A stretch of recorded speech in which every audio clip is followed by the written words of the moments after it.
네, 이제 표준 오차랑 신뢰 구간에 대해서 이야기해 보도록 하겠습니다.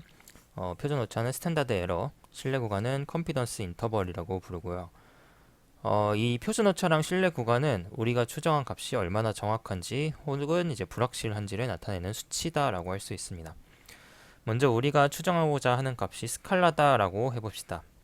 그래서 우리가 추정하고자 하는 값이 스칼라인 경우에 대해서 우리가 세타를 추정하고 싶다라고 이제 가정을 했을 때 우리가 추정량 세타 헷, 세타를 추정한 값인 세타 헷 그리고 걔를 이제 세타 스타랑 뺐을 때 그것의 분산이 오른쪽으로 수렴한다라는 것을 알고 있습니다. 그래서 앞에서 봤듯이 우리가 이 세타 헷, 세타의 추정치 그리고 진짜 우리가 그 알고 싶은 값인데 알지 못하는 세타 스타 걔네 둘을 뺀 값은 오차겠죠. 그 오차의 분산은 이 n 곱하기 피셔 정보 분의 1로 수렴한다라고 할 수가 있습니다. 네, 간단히 말해서 이 식을 해석을 해보자면은 샘플 크기 n이 이제 샘플 개수잖아요. 샘플 개수가 많아질수록 이 추정 오차의 분산이 작아진다라는 뜻입니다. 즉 우리가 샘플의 개수가 많아질수록 오차를 좀 더 줄일 수 있다. 추정을 좀 더 정확하게 할 수 있다라는 게 되겠죠. 정확히 말하면 오차를 줄이는 건 아니고 이 우리가 구한 세타 헷이 좀 더 정확한 추정일 확률이 올라간다라고 할 수가 있습니다. 그래서 이 샘플의 개수와 이제 오차의 확실성, 그러니까 오차가 적을 확실성 이게 좀 올라간다라고 할 수가 있겠고요. 그 다음에 F 얘는 앞에서 봤었던 피처 정보가 되겠죠. 피처 정보는 데이터가 파라미터에 대해 얼마나 많은 정보를 제공하는지를 나타나게 되겠고 우리가 앞서 봤듯이 이제 그레디언트로 계산을 하게 되겠습니다. 그래서 로그 라이클리후드의 그레디언트로 계산되는 이 피셔 정보가 결국에 데이터가 파라미터에 대해 얼마나 많은 정보를 제공하는지인데요.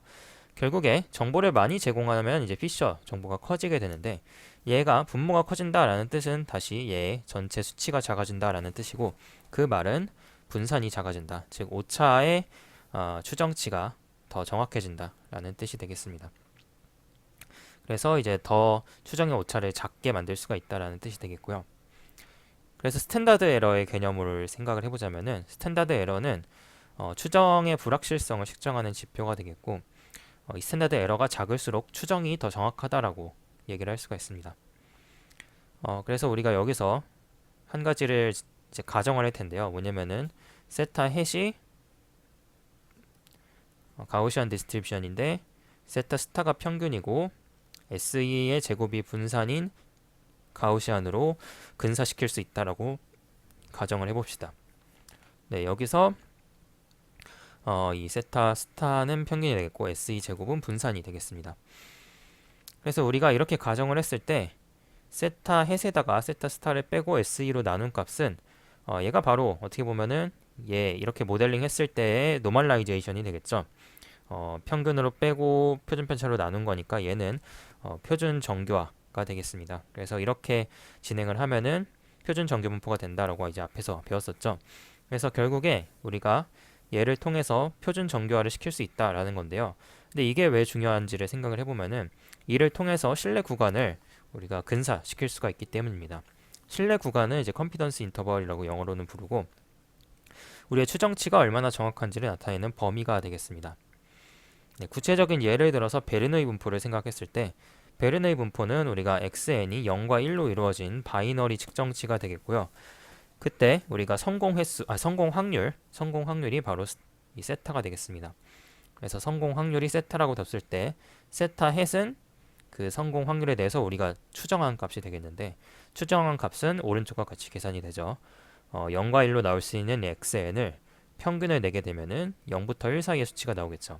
이 값이 바로 세타 헷이 되겠습니다. 세타에 대한 추정치가 되겠죠. 그래서 얘가 바로 베르누이 분포의 ML이다 라고 이제 배웠었죠. 네, 그때 이제 표준 오차는 아래와 같이 이제 계산이 됩니다. 앞서 봤듯이 우리가 세타 헷의 분산에 대한 이 제곱근으로 계산이 됩니다. 그래서 이 스탠다드 에러는 이 샘플링 디스트리뷰션의 이 분산의 제곱근으로 계산이 되는데요. 우리가 이 세타 헷의 분산이 이와 같이 나온다라고 이제 앞에서 베르누이 분포에서 이제 배웠었는데 걔를 이제 안에다 넣어서 계산을 할 수가 있습니다. 근데 사실은 이 세타 스타를 모르기 때문에 실제로 계산을 할 수는 없죠. 세타 스타는 우리가 알 수 없는 하지만 알고 싶은 가상의 가정값이 되겠죠. 그래서 실제로는 세타 스타를 모르기 때문에 우리가 추정된 표준 오차를 사용을 합니다. SE를 사용하는 게 아니라 SE의 햇을 추정을 하는데 우리가 세타 스타가 세타 햇으로 근사할 것이다 라고 그렇게 가정을 하고 세타 스타 대신에 세타 햇을 그 자리에 넣는 것입니다.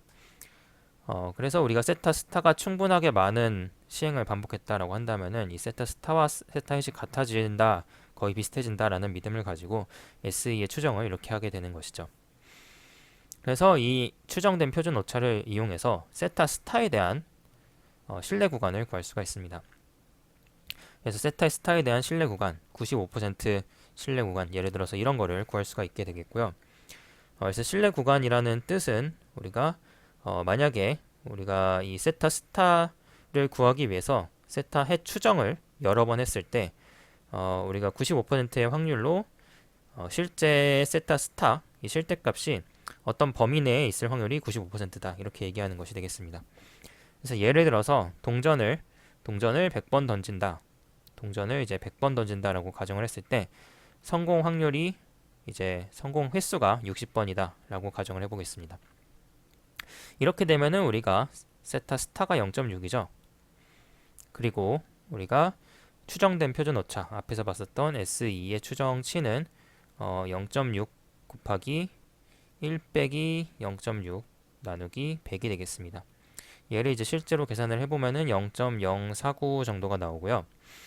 그래서 이를 통해서 우리가 신뢰 구간을 구할 수가 있는데 우리가 여기서 SE랑 세타 햇이 여기서 앞에서 봤었던 세타 스타랑 SE로 이제 다시 대치시킬 수가 있습니다. 그래서 원래는 세타 햇 빼기 세타 스타 나누기 SE지만 우리가 SE 대신에 SE의 햇을 쓰고요. 세타 스타 대신에 세타 햇을 쓰게 되면은 우리가 세타 햇 빼기 세타 스타 그다음에 SE의 이제 햇은 정규 분포 0,1인데 얘를 이제 양변에 SE를 곱해주고 양변에 세타 햇을 더해주게 되면은 얘는 다시 쓰게 되면은 세타 스타는 정규 분포 세타 햇은 정규 분포 세타 햇 SE 제곱 이렇게 모델링이 될 수가 있습니다. 이것의 의미는 우리가 앞에서 봤었던 이 신뢰 구간 구하는 방법을 통해서 이 세타 햇이 평균이 세타 햇이고 SE의 햇의 제곱의 분산을 가질 수 있으니까요. 우리가 이 뮤에다가 플러스 마이너스 1.96 곱하기 시그마를 하게 되면은 이 범위가 이제 95% 신뢰 구간이었잖아요. 그걸 이용해 가지고 우리가 뮤가 이제 세타 햇이 되는 거고요. 이 시그마가 SE 햇이 되는 거죠. 그래서 얘를 이용해서 계산을 해보면은 여기가 우리가 이제 세타 햇을 구해놨고 SE 햇을 구해놨기 때문에 실제로 수치만 넣어서 계산을 해보면 되겠죠. 실제로 수치를 넣어서 계산을 해보면은 0.504가 이제 낮은 값이 되고 0.696이 이제 높은 추정치가 됩니다. 그래서 이 세타 스타가 0.504와 0.696 사이에 있을 확률이 95%다 이렇게 말을 할 수가 있는 게 바로 이 컨피던스 인터벌이 되겠습니다. 그래서 실제 동전이 나올 확률이 결국에 실제 동전의 앞면이 나올 확률이 세타 스타가 되겠는데 실제 동전의 앞면이 나올 확률이 95%의 확률로 0.504와 0.696 사이에 위치해 있다라고 말할 수가 있는 것이 되겠습니다. 그래서 이와 같은 방법으로 MLE의 불확실성을 정량화하고 신뢰 구간을 계산할 수가 있습니다. 그래서 예를 들어서 뭐 어떤 약이 있는데 약의 효과를 추정할 때 이 약의 효과는 60%입니다 라고 말하는 것보다 이제 이 약의 효과는 95% 확률로 50.4%에서 69.6% 사이입니다 라고 말하는 게 훨씬 더 정보를 잘 전달할 수가 있겠죠. 그래서 이런 식으로 신뢰 구간을 같이 두게 되면은 우리가 불확실성을 계량을 할 수가 있습니다. 그래서 표본 분포를 이용해서 추정량의 불확실성을 측정하는 두 가지 스탠다드 에러랑 그리고 컨피던스 인터벌에 대해서 배웠는데요. 근데 이 때로는 추정량 세타 햇이 이제 어떤 복잡한 함수꼴로 나타나거나 혹은 표본 크기가 작아서 n이 작아서 이론적인 표본 분포를 구하기 어려운 경우가 있습니다.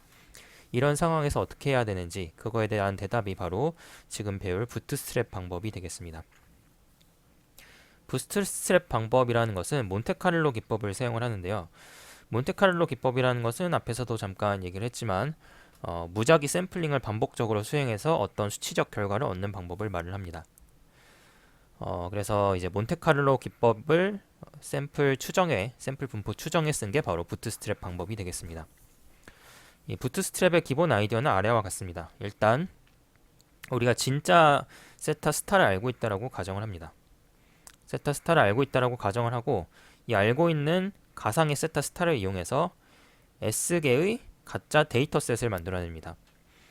데이터셋이라는 것은 결국에 데이터가 많이 들어가 있는 세트, 그 집합을 여러 개 만든다라는 뜻이 되겠습니다. 그래서 데이터를 여러 개 만드는 게 아니라 데이터셋을 여러 개 만들고요. 그래서 D 1부터 D S까지 있게 되겠죠. 그래서 D1부터 DS까지 여러 개의 세트를 만들고 각각의 세트는 n개의 샘플 사이즈를 가지고 있습니다. 그래서 각각의 세트는 오른쪽과 같은 집합으로 나타낼 수 있고 xn 샘플들로 이루어져 있는데 n이 1부터 라지 n까지다. 즉 n개의 샘플이 있는데 걔네들은 어떤 이제 우리가 알지 못하는 세타 스타에 대해서 나온 분포가 되겠습니다. 이렇게 이제 여러 개의 샘플과 여러 개의 데이터 세트를 만들 수가 있겠죠. 예를 들어서 우리가 이 S개를 100개라고 가정을 하고 N을 만이라고 가정을 한다라고 한다면은 우리가 100만 개의 샘플을 만들고 100만 개의 샘플은 100개로 나눠져 있는 상황이 되겠습니다. 그래서 이런 식으로 100개의 데이터 셋을 만들었다라고 가정을 할 때 우리가 세 번째 단계로 이 샘플에서 추정치를 계산을 합니다. 즉 우리가 추정치를 어떻게 계산을 하냐면은 이 세타 햇의 S, 세타 햇의 S라는 것은 우리가 세타 햇의 어떤 데이터 세트를 넣어서 나온 값이 되겠습니다. 즉 우리가 각각의 데이터 세트에서 그 세타 햇을 추정한다라는 게 되겠죠. 그래서 1번 데이터 셋이 있고 여기에 이제 만 개의 데이터가 있잖아요. 여기에 만 개의 데이터가 있고 얘를 통해서 이제 세타를 추정을 합니다. 얘를 이제 세타 1번이다 라고 할 수 있고요. 데이터셋 2번으로 똑같이 할 수 있겠고 이런 식으로 여러 개의 데이터셋에 대해서 똑같이 세타에서 S를 만들 수가 있습니다. S가 100이라고 한다면 이제 이런 추정치가 100개가 있겠죠. 이렇게 얻은 세타들의 분포를 우리가 표본 분포의 추정치로 사용을 하는 것입니다. 그래서 이렇게 100개의 데이터 세트가 있을 때 각각에 대해서 평균을 내가지고 이렇게 뮤 값을 얻었다라고 했을 때 그 뮤 수치 100개가 있을 때 걔네들의 경험적 분포를 우리가 표본 분포의 추정치로 사용하는 것이 되겠습니다. 네, 그래서 동전 던지기로 예를 들면은 동전을 이제 100번 던지는 행위 100번이 이제 n이라고 했을 때 동전을 100번 던진다고 해봅시다. 그때 이제 100번 던졌을 때 우리가 앞면이 60번 나왔다 라고 해봅시다. 이게 이제 1차 시행이 되겠죠. 1차 시행에서 100번을 던졌는데 60번 앞면이 나왔으면은 우리가 알고 싶은 값을 앞면이 나올 확률이다 라고 했을 때 얘는 0.6으로 추정이 되겠죠. 얘를 세타 햇의 1번이라고 가정을 하겠습니다. 그리고 두 번째에도 다시 100번 동전을 던집니다. 그 상태에서 이제 앞면이 45번 나왔다 라고 한다면은 세타 햇의 2는 0.45로 계산이 되겠죠. 이런 식으로 우리가 1000번을 반복할 수 있습니다. 그래서 1000번째 동전 100번 던지기를 한다. 그러면 이제 10만 번 한 거겠죠. 그래서 1000번째 동전 100번 던지기를 해서 세타 햇의 1000을 구하게 되겠고요. 세타 햇의 1000을 구하고 얘가 예를 들어서 앞면이 55번 나왔다. 그래서 0.5가 세타 햇이다 라고 추정이 됐다 라고 하면은 이 세타 햇이 1000개가 있겠죠. 이 1000개의 히스토그램을 그릴 수가 있습니다. 그러면 0.5를 중심으로 하고 이런 식으로 그려지는 그림을 얻을 수가 있을 것입니다. 이게 바로 우리가 세타 스타의 추정치로 사용을 한다라는 것이 되겠습니다. 추정적 분포로 사용을 한다라는 게 되겠고요. 그래서 이제 부트스트랩 방법에서 우리가 세타 스타를 알고 있다라고 가정을 했었죠. 그래서 이 세타 스타를 알고 있는 상태에서 샘플링을 하고 걔를 이제 계속 한다라고 했었는데 실제로는 세타 스타를 모르게 되겠습니다. 그래서 동전이 진짜로 앞면이 나올 확률이 몇인지 우리는 진짜로 모르잖아요. 0.5라고 생각은 하고 있지만 과연 이제 동전이 약간 비대칭이기 때문에 과연 진짜 0.5일지 의심이 가긴 하죠. 뭐 0.501일 수도 있고요. 0.499일 수도 있고 확실하게 잘 모르겠습니다. 그래서 실제로 세타 스타를 정확하게 모르기 때문에 앞서 설명한 방법을 그대로 적용할 수는 없습니다. 그래서 부트스트랩에서는 데이터셋 자체를 경험적 근사로 사용을 합니다. 그래서 데이터셋 자체를 경험적 근사로 사용을 하고요. 구체적으로 이게 무슨 뜻이냐면은 각 데이터 세트, 우리가 앞에서 만들었던 데이터 세트를 생성을 할 때 원래 데이터셋에서 n개의 데이터 포인트를 복원 추출한다 라는 게 되겠습니다. 복원 추출이라는 것은 한번 뽑은 데이터를 다시 넣고 다시 뽑는 것을 의미를 합니다. 그래서 마치 제비뽑기에서 뽑은 제비를 다시 넣고 계속 뽑는 것과 같습니다. 그래서 이 방법이 부트스텝이라고 부르는 이유가 이제 결국에 자신의 부츠끈을 잡고 들어올리는 것과 같다라는 의미에서 나왔습니다.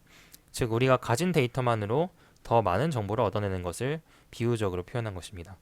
그래서 약간 부츠끈을 잡고 들어올리면은 되게 쪼여지잖아요. 그러니까 그렇게 쪼이는 것만큼 우리가 데이터를 이게 되게 꽉 짜서 쓰겠다. 이제 데이터에서 얻어낼 수 있는 정보는 가능한 많이 얻어내겠다라는 그런 뜻이 되겠습니다. 그래서 부트스트랩의 흥미로운 특성 중에 하나는 이제 부트스트랩 샘플에서 데이터 포인트의 수가 되겠습니다. 그래서 평균적으로 이 수는 이제 0.632 곱하기 n이 되겠습니다. 네, 이게 무슨 뜻이냐면요. 우리가 어떤 샘플 집단에서, 그러니까 경험적 샘플 집단에서 이제 100개의 경험적 샘플 집단이 있다라고 했을 때 이제 우리가 그 중에서 이제 하나를 이제 뽑는다라고 했을 때 이게 고유한 데이터일 개수가 이제 n 곱하기 0.632개다 이렇게 말을 할 수가 있겠죠. 왜 이렇게 되냐면은 이제 확률론이랑 관련이 있습니다. 그래서 n이 충분하게 클 때 한 항목이 적어도 한 번 선택될 확률은 아래와 같이 계산을 할 수가 있습니다. 그래서 1-1-1분의 n 개에다가 이제 n제곱을 한 게 바로 이제 n이 충분히 클 때 한 항목이 적어도 한 번 선택될 확률이 되겠고요. 그래서 여기서 그 얘를 근사시킬 수가 있는 게 얘는 1 익스포넨셜의 마이너스 1제곱으로 근사를 시킬 수가 있게 되겠고 얘는 바로 0.632가 되겠습니다. 그래서 우리가 이렇게 한 개를 추출하고 다시 넣고 한 개를 다시 추출하고 넣고 라고 이렇게 반복을 했을 때 고유한 애가 추출될 개수가 이렇게 된다라는 뜻이 되겠죠. 그래서 100개가 있을 때 이제 한 개를 다시 빼고 넣고 이렇게 100번 추출한다라고 했을 때 우리가 그때 63개 정도는 고유한 A이고 그리고 이제 37개 정도는 중복된 A다 이렇게 얘기를 할 수가 있습니다. 네, 그리고 부트스트랩 방법을 부르는 또 다른 이름이 가난한 사람의 사업 분포라고 이제 얘기를 합니다. 그래서 이것은 부트스트랩으로 계산된 매개 변수 추정치인 세타 햇의 S 얘가 이제 베이지안 방법에서 포스테리어에서 샘플링된 매개 변수 세타 S 이 값의 연관성 때문입니다. 그래서 이 두 방법은 이제 개념적으로 되게 많이 다른 방법이잖아요. 근데 특정 조건에서는 꽤 비슷한 결과를 낼 수가 있습니다. 특히 이제 추정량이 이 추정치가 ML이고 그리고 사전 분포가 그리 강하지 않을 때 그렇습니다. 예를 들어서 동전 던지기에서 베타 11 사전 분포를 사용해서 이제 무정보 사전 분포를 사용한다라고 했을 때 베이지안 방법으로 사후 분포를 계산하고 이로부터 이제 샘플링한 결과랑 부트스트랩 분포가 매우 유사할 수가 있습니다. 근데 이제 흥미롭게 생각을 해보면은 부트스트랩이 사후 분포 샘플링보다 계산 시간이 더 오래 걸릴 수가 있습니다. 그것의 이유를 생각을 해보면 부트스트랩 방법은 결국에 샘플링 데이터 셋을 생성을 하고 각 데이터 셋에 대해서 모델을 적합시키고요. 그 다음에 S번 이런 모델 적합 과정이 필요하게 되겠습니다. 근데 이 포스테리어를 생각을 해보면은 단 한 번만 모델을 피팅을 시키고 그 다음에 포스테리어에서 직접 샘플링한다 라는 그런 특징을 가지고 있습니다. 그래서 모델 학습에 많은 시간이 소요되는 경우에 부트스트랩이 더 느릴 수가 있습니다. 그래서 우리가 모델을 학습시켜서 세타라는 분포를 얻는데, 세타라는 값을 얻는데 그때 많은 시간이 소요되는 경우, 뭐 대표적으로 딥러닝이 되겠죠. 그런 경우에 대해서 우리가 이 부트스트랩보다는 포스테리어 샘플링이 더 적합한 경우다라고 할 수가 있게 되겠습니다.